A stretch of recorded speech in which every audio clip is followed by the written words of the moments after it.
Cuidado, cuidado. Tiro al blanco.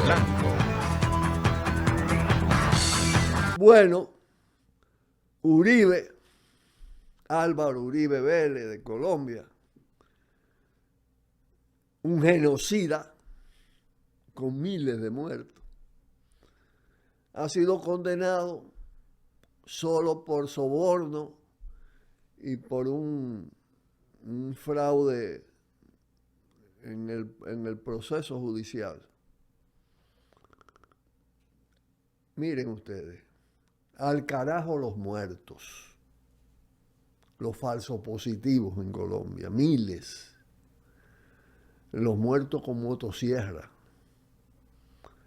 los vínculos con el paramilitarismo de ese señor, los 12 apóstoles, los capos, en suma, miles de asesinados, repito, se reducen en un tribunal de Colombia al soborno y al fraude procesal. Entonces hay que aplaudir, hay que decir vivas a Santander.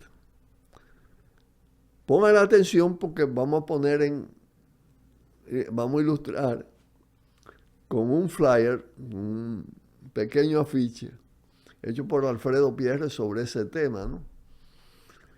Pero es que la verdad es que son cosas terribles, porque de merecer la acción judicial, el castigo judicial, es mucho más lo que la sociedad colombiana está exigiendo. Ese señor estuvo, y su padre fue director de aviación civil y le garantizaba los aterrizajes con droga a los cárteles de la droga colombianos, vinculado a Pablo Escobar, por allá por Medellín, vinculado al paramilitarismo. Le dio cancha a la motosierra como arma de criminal, a los falsos positivos, que era, ellos le pagaban a los soldados por guerrilleros muertos.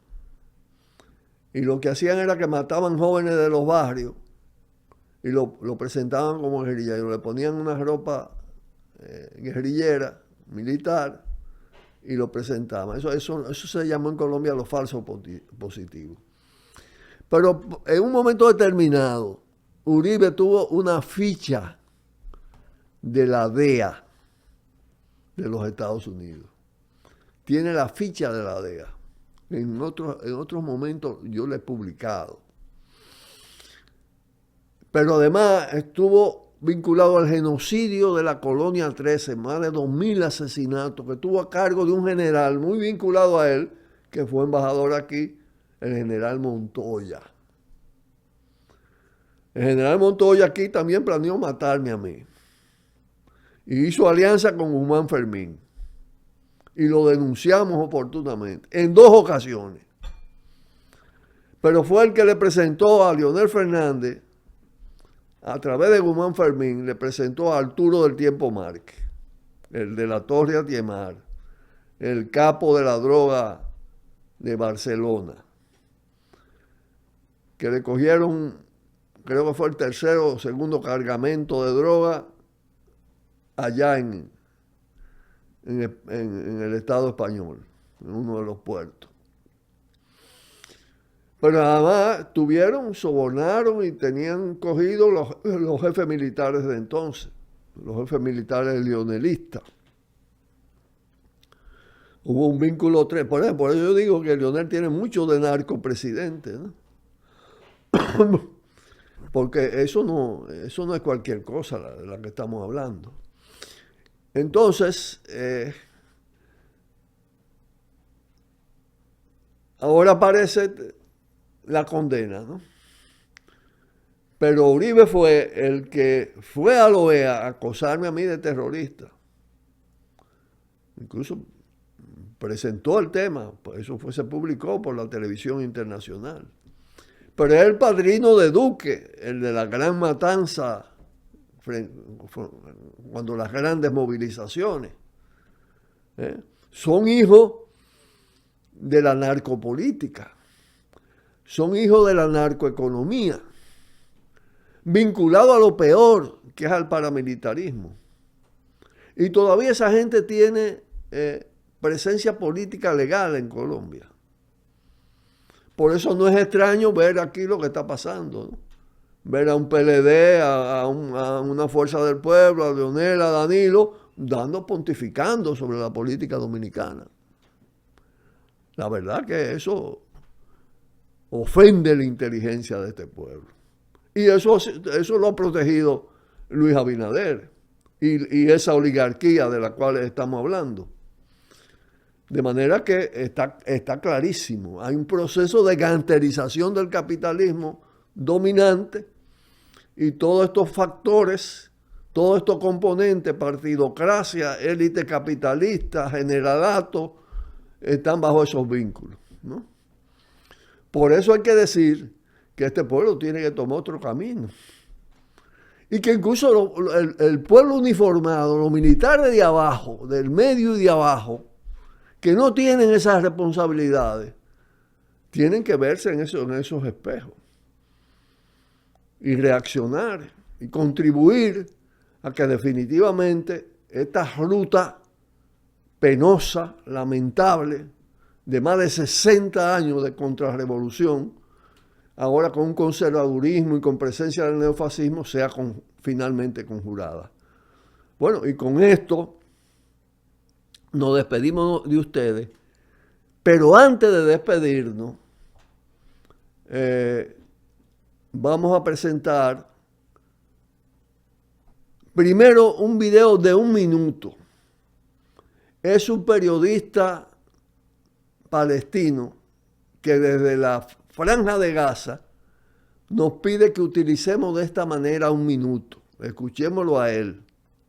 Y después vean ustedes otro video con el cual vamos a terminar este programa de hoy. Porque mañana tenemos un programa muy especial con una entrevista que le vamos a hacer a Juan Miguel Pérez, otro de los hijos de Raúl Pérez Peña, nuestro querido compañero y amigo, sociólogo. Y creo que le va a interesar mucho el tema que vamos a tratar. Le damos un fuerte abrazo. Hasta el día de mañana, jueves. Nos enseñaron que la agricultura indígena era primitiva, que la milpa era atraso, que sembrar lo propio era perder el tiempo.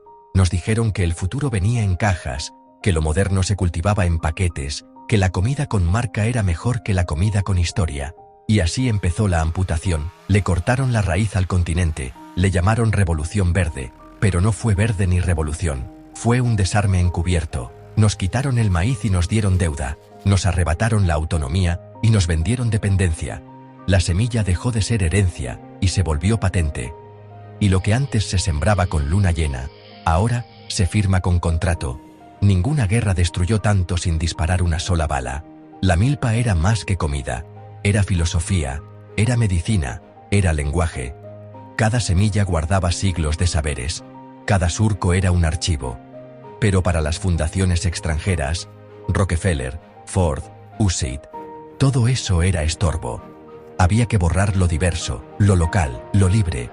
Había que introducir cultivos mejorados, fertilizantes con receta, agrotóxicos con número de serie. La idea no era alimentar, era controlar. La agricultura fue la excusa. El verdadero objetivo era la obediencia. Donde antes crecían 100 variedades de maíz, ahora solo queda uno, transgénico, estéril, privado. Donde antes se compartían semillas en rituales, ahora se criminaliza al que las guarda.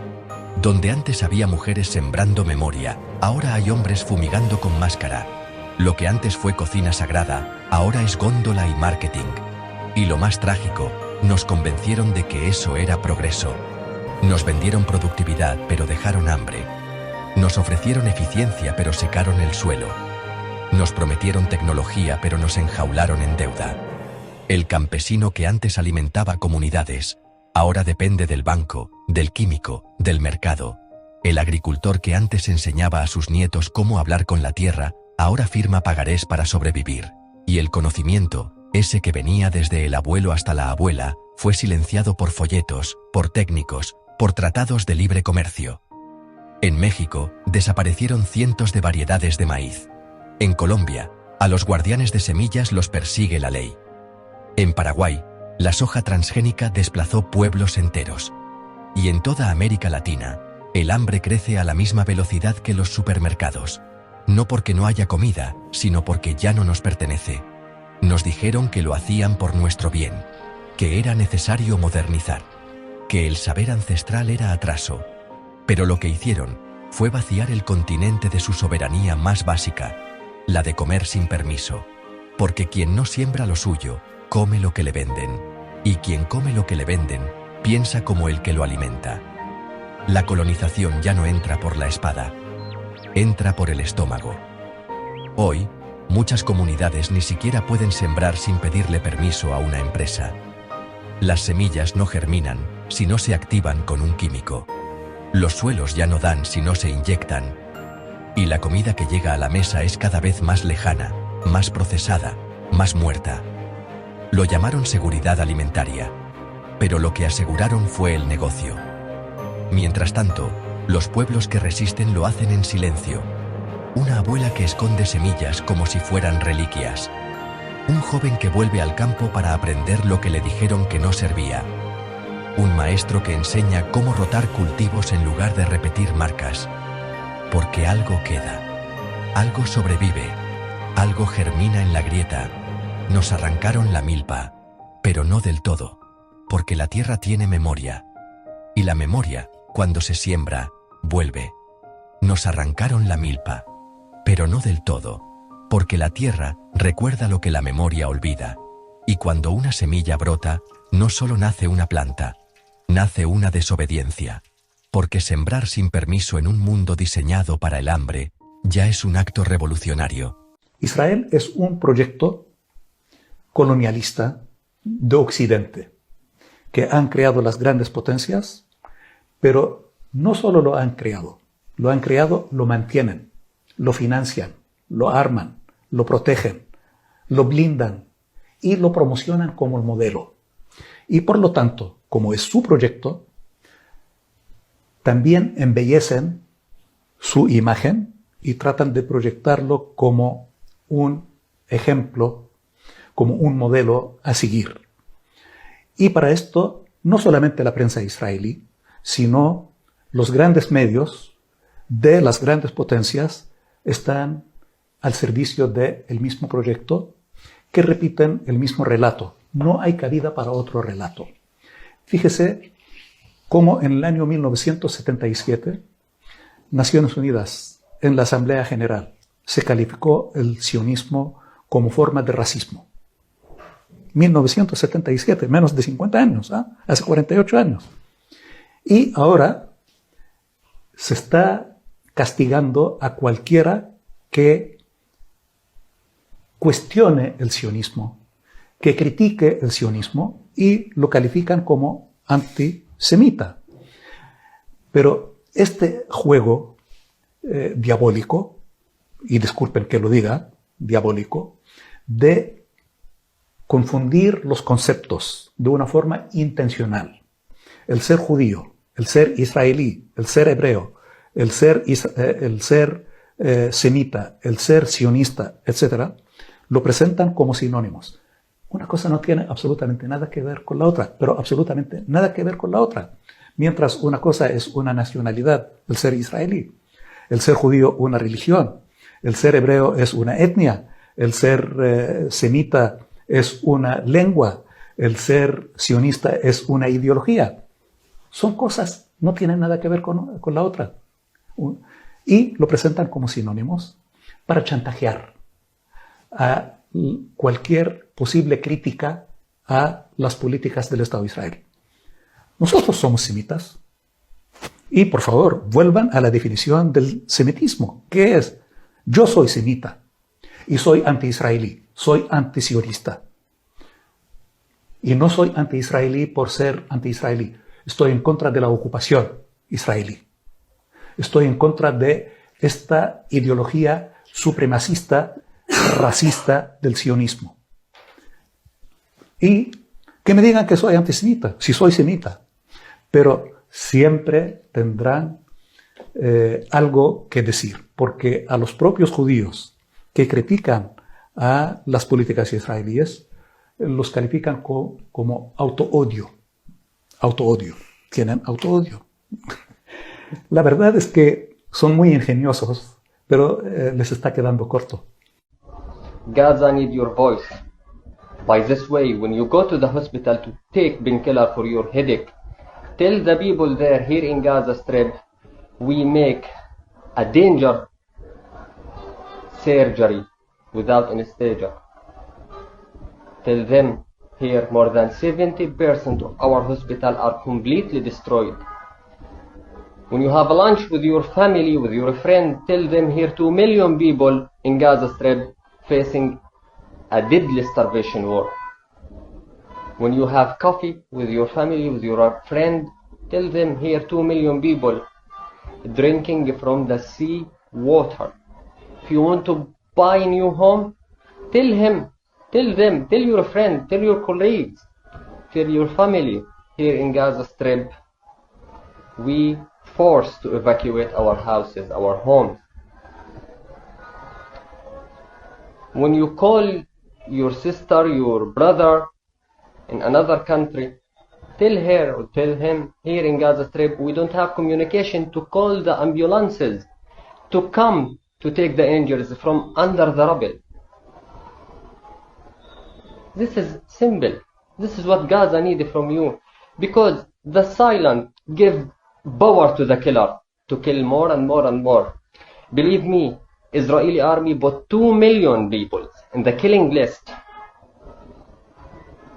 and the head of this killing list are the journalists, because they know that we are target. Because we try to inform the people what's going on here in Gaza, because that more than 200 journalists have been killed. And also, I don't know if this message will arrive to you or not, because by 1 second, Israeli army can end everything. By one rocket, can end everything. So if this message arrived to you, please hold this responsibility with us. Hold this duty with us. And be Gaza voice. Share everything. Talk about Gaza in the street, in the train, in the airport, in your home, in your work, in everywhere, to give us new hope. Thank you very much. This is me, Al-Hassan Selmi, a journalist from Gaza. Buenas tardes. Por el multimedio, Tiro al Blanco, bajo la coordinación y participación de Narciso Isa Conde. La verdad sin dobleces, para hacer realidad los ideales del coronel Camaño y el inmenso Che Guevara. Cuidado, Tiro al Blanco.